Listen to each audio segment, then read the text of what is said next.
Volta a falar aqui no Jornal da Manhã sobre a reforma tributária em discussão no Congresso Nacional, e o nosso convidado é o governador do Mato Grosso, Mauro Mendes. Tudo bem, governador? Mais uma vez, como sempre, muito obrigado pela gentileza de nos atender. Bom dia, Tiago. Bom dia, Adriana. Sempre um prazer estar com vocês aí no estúdio e certamente com todos que nos acompanham nesta manhã pela Jovem Pan. Bom, governador, claro que o Centro-Oeste tem também muita preocupação em relação ao que vai ser feito a partir de agora, se aprovada a reforma tributária. Eu vi uma declaração do senhor dizendo que o senhor vem sugerindo, inclusive, regras para evitar o que o senhor considera um desastre com a fuga de indústrias e também quebra de comércios. O senhor acha que a reforma tributária pode provocar tudo isso? É possível evitar que isso aconteça? Tiago, primeiro nós temos que reconhecer que essa reforma tributária ela é muito importante e o Brasil sonha, pensa, fala-se, conversa-se muito há mais de 30 anos em fazer uma reforma da tributação brasileira. Quando essa discussão ela começa a acontecer, nos primeiros momentos, aí nesses primeiros meses, a discussão está sendo muito conceitual. Todo mundo concorda que tem que simplificar, todo mundo concorda que o sistema tributário brasileiro precisa ser modernizado. Existem alguns pilares desse diálogo que ele é quase que unânime. O problema é nos detalhes. O problema, Tiago e Adriana, é que cadê o texto? Algo tão importante, tão profundo para o país e tão necessário, não pode ser votado no Congresso Nacional a toque de caixa. Não podemos fazer uma discussão filosófica, conceitual, e não conhecer os detalhes para que cada estado, cada cidadão, cada setor da economia brasileira possa realmente verificar, né, a profundidade dessas alterações. Então, ontem nós tivemos uma reunião de quase 3 horas, né, governadores aqui do Centro-Oeste com o deputado Aguinaldo Ribeiro, que gentilmente e de forma muito plural e democrática nos atendeu, ouviu atentamente, e ali nós não só criticamos, mas apresentamos algumas propostas objetivas, além de mostrar a ele, primeiro, as perdas que alguns estados estão tendo pelos cálculos apresentados pelo API. O estado de Mato Grosso, por exemplo, mas existem outros estados, são super perdedores numa reforma. Uma reforma não pode aprofundar uma desigualdade federativa, não pode causar desequilíbrios como aquilo que está sendo proposto nesta migração de origem para 100% no destino. Então, nós defendemos junto a ele que possa ter uma transição mais lenta para que todos possam ter a oportunidade de ir adaptando as suas economias, os seus estados e criando mecanismos para suportar essas importantes modificações. E, em segundo lugar, nós mostramos a ele também, Tiago, que o Brasil, ao longo das últimas décadas, fez um esforço gigantesco para industrializar a região norte, nordeste e centro-oeste do nosso país. Fazer com que o desenvolvimento pudesse chegar a essas regiões também, usando para isso aquilo que o mundo inteiro faz, que é incentivos fiscais, né, criando mecanismos para compensar estas empresas pelo custo maior que elas têm de instalar nessas regiões. Então, nós sugerimos exatamente a ele, olha, não podemos perder esse esforço de 30 anos, que já começou, que está em andamento. Não tem como deixar de reconhecer que uma indústria aqui no Mato Grosso, ou qualquer um desses estados, dessas regiões que nós estamos falando, ele tem um custo maior para produzir. A mão de obra é menos qualificada, a infraestrutura não é das melhores, você está distante dos grandes centros consumidores. Então, nós propusemos que essas indústrias possam, mesmo com o IBS, ter um crédito presumido de 5%. Então, nós tiramos esse 5%. Ele já existe hoje, ele está na nossa legislação. Quando a gente fatura, né, daqui para o sul-sudeste, é um faturamento de 12% e de lá para cá é 7%. Então, é preservar essa diferença. Isso pode manter uma competitividade desses setores industriais. Isso será um bem para o Brasil nessas regiões, porque elas são importantes, no nosso caso aqui, a industrialização dos produtos primários que nós também produzimos no nosso agro aqui no estado de Mato Grosso. Governador Mauro Mendes, do União Brasil, na sequência os comentaristas, Amanda Klein. Bom dia, governador. Mas isso que o senhor sugere vai um pouco na contramão do que a reforma propõe, né? Que é eliminar esses incentivos fiscais, cobrar os impostos só no destino, não na origem. Eu entendo que isso talvez prejudique o Mato Grosso, que é um grande produtor do agronegócio. Também tem a história do agronegócio, deve ter uma alíquota diferenciada, provavelmente menor do que aquele IVA dual, deve ser mais ou menos de 25%. E também tem a questão do Fundo de Desenvolvimento Regional. Eu queria que o senhor elaborasse um pouco mais essas questões e também dizer se o senhor acredita que essa reforma seja aprovada, por exemplo, na Câmara ainda nesse semestre. Olha, Amanda, primeiro não está na contramão de absolutamente nada. Eu acho que nós precisamos reconhecer, né, e todos reconhecemos, eu disse isso inicialmente, que é preciso fazer uma reforma. Agora, não podemos pegar verdades mundiais e achar que elas são todas verdades dentro do Brasil. Não adianta ficar falando aquele discurso, mais de 150 países no mundo tributam apenas no destino. Vamos ver a realidade desses 150 países, vamos ver o tamanho desses países. Olha a desigualdade que tem no Brasil. Não dá para comparar as nossas 5 regiões. Existem realidades diferentes e está escrito na Constituição, Amanda, que um dos deveres da Federação, no seu artigo 3º, é combater as desigualdades sociais e as desigualdades regionais. E mecanismos tributários, eles sempre existiram. Isso não é uma guerra fiscal, isso é manter este patamar de diferença apenas para a indústria dessas 3 regiões, e com isso você vai permitir uma continuidade de um processo de desenvolvimento sendo também levado ao interior e a essas regiões do país. E o Fundo de Desenvolvimento Regional proposto, aí já começam as confusões. Se a gente aprova esse mecanismo, nós já podemos diminuir o tamanho desse fundo. Tem dinheiro para colocar nesse fundo? A União tem dinheiro. Vai fazer mais dívida, vai estourar teto de novo para colocar dinheiro no fundo? Toda vez que a gente quer, tem que deixar o mercado se resolver.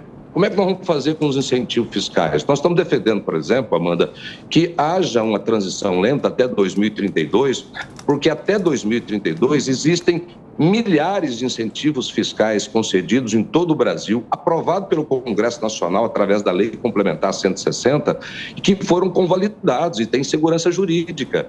Então, se nós fizermos uma transição lenta até 2032, não precisaremos de dinheiro nesse fundo para compensar. Então, a gente tem que resolver sem essa mania que o Brasil tem, cria fundo, cria piso, cria isso, cria aquilo. Vamos fazer uma transição lenta, porque aí não precisa, inclusive, colocar dinheiro no fundo para compensar nenhum tipo de incentivo fiscal. Senão, o que vai acontecer? As empresas vão entrar na justiça e vão ganhar, e vai criar um grande imbróglio jurídico, porque esses incentivos foram feitos, convalidados pelo próprio Congresso Nacional, através da citada Lei Complementar 160. Então, eu acredito que tem possibilidade, sim, de votar. Eu vi ontem do relator Aguinaldo muita disposição de ouvir, né?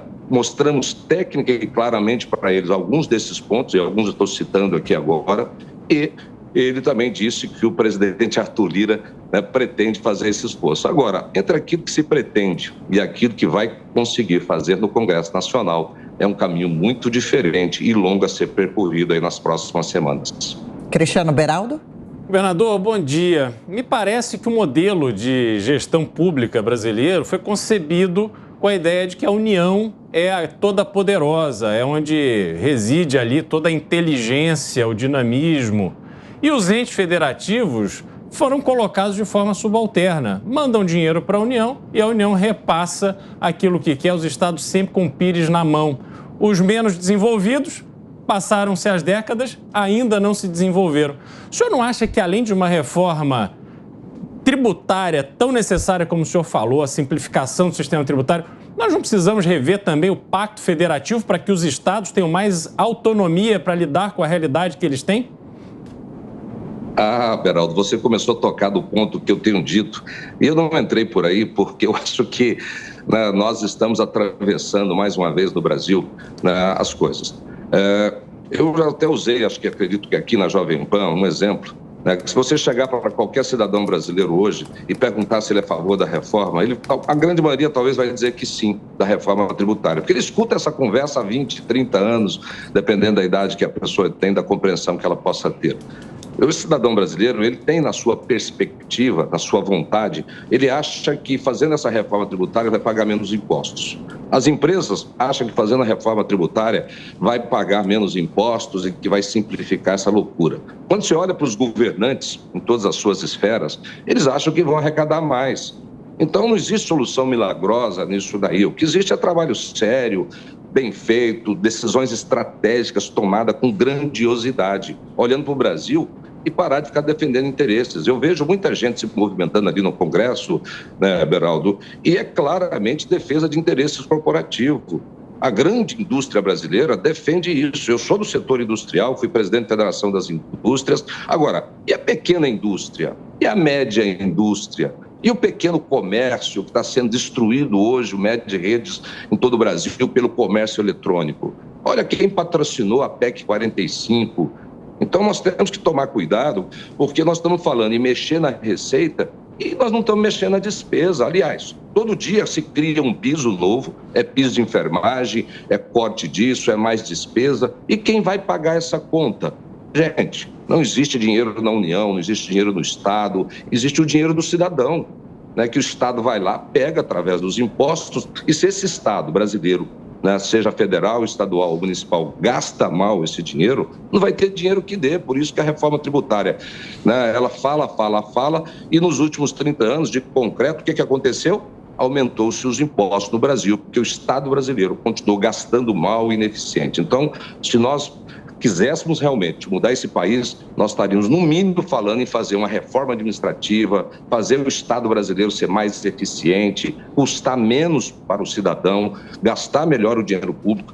Aí sim nós poderíamos ter uma reforma tributária que pudesse atender esses importantes e legítimos interesses do cidadão brasileiro, né, que é pagar menos impostos. E, aliás, não é só pagar menos impostos, é ter serviços públicos de melhor qualidade em todo o país. Governador, para a gente encerrar, mudando um pouquinho de assunto, Mato Grosso é um estado com muitas áreas de terras. De qual forma o senhor acompanha, com qual expectativa, a CPI do MST? Olha, eu diria o seguinte, Adriana, que com todo respeito a qualquer tipo de reivindicação, e vivemos num país democrático, né? O Movimento Sem Terra, ele teve ao longo da sua história alguma importância, cometeu alguns exageros, invasões, coisas que eu considero inapropriadas para o passado e para o presente, e principalmente para o futuro do nosso país. Aqui no estado de Mato Grosso, a nossa tolerância tem sido zero, tá? Não só com o MST. Vamos reconhecer que aqui, ou talvez em muitos lugares do Brasil, não é o MST, são grileiros de terra também que estão aproveitando essa tentativa de onda de invadir terra. Um dia desse nós pegamos aqui uma invasão que os caras chegaram lá para invadir uma terra, tinha container com ar-condicionado, carreta, carros de luxo, invadindo a terra. E não teve moleza não, por isso chegou, prendeu todo mundo em 24 horas. Todas as invasões que tentaram fazer aqui em Mato Grosso, Adriana, nesse período agora, neste ano, todas nós atuamos em 24 horas com a Polícia Civil, Militar, prendemos, levamos para a delegacia e as pessoas estão respondendo por esbulho processuário. E eu acho que a CPI é um papel, um instrumento importante do Congresso Nacional. Agora, o Congresso Nacional tem que tomar cuidado, porque tantas e tantas CPIs já foram feitas nesse país e muitas vezes o resultado foi muito aquém daquilo que poderia ser e principalmente daquilo que a população brasileira espera. Governador, só para a gente fechar a nossa entrevista, como é que o senhor vem acompanhando também essa queda de braço, a possibilidade do União Brasil em relação ao governo, a saída da ministra do Turismo? O que pode acontecer efetivamente?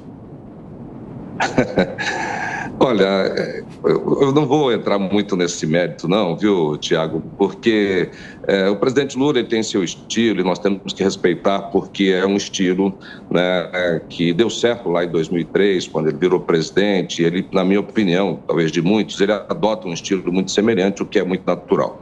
Ele compôs o seu ministério, um número grande de ministros, e fez uma grande composição de forças com o Congresso Nacional, distribuindo, né, participação no governo com diversos partidos, inclusive a União Brasil, que não apoiou, grande parte não apoiou. Temos que respeitar isso, é uma forma que ele escolheu de construir essa base de apoio Porém, eu acho equivocado, gente. Tem que parar com esse negócio dessa relação muito, né, de faca no pescoço do legislativo no executivo. O Congresso tem que cumprir o seu papel. O papel do Congresso, do parlamentar, não é ficar participando do executivo, é cuidar das leis, é fiscalizar o executivo. Nós temos muitas leis nesse país que estão paradas ali no Congresso Nacional e não andam. E aí ficam os parlamentares do meu partido e da maioria dos partidos brigando por cargo, brigando por ministério, brigando por espaços. Nós temos que parar com isso, senão o Brasil não vai para frente. Quantas e quantas leis nós temos ali importantes para normatizar, modernizar o país e estão parados. E os parlamentares perdendo tempo, brigando por cargo. Eu acho que quem tem que cuidar do executivo é o chefe do executivo, é o presidente da República. Então, acho que a União Brasil, na minha opinião, não tinha que estar brigando por cargo, não. Tinha que votar naquilo que é bom para o Brasil e votar contra aquilo que não for bom para o Brasil, de acordo com a consciência e principalmente com o Estado que cada um representa. Perfeito. Conversamos com o governador do Mato Grosso, Mauro Mendes. Muito obrigado mais uma vez, governador, pela gentileza. Como o senhor sempre atende muito gentilmente a Jovem Pan. Grande abraço, até a próxima. Obrigado, Thiago. Um abraço, bom dia a todos.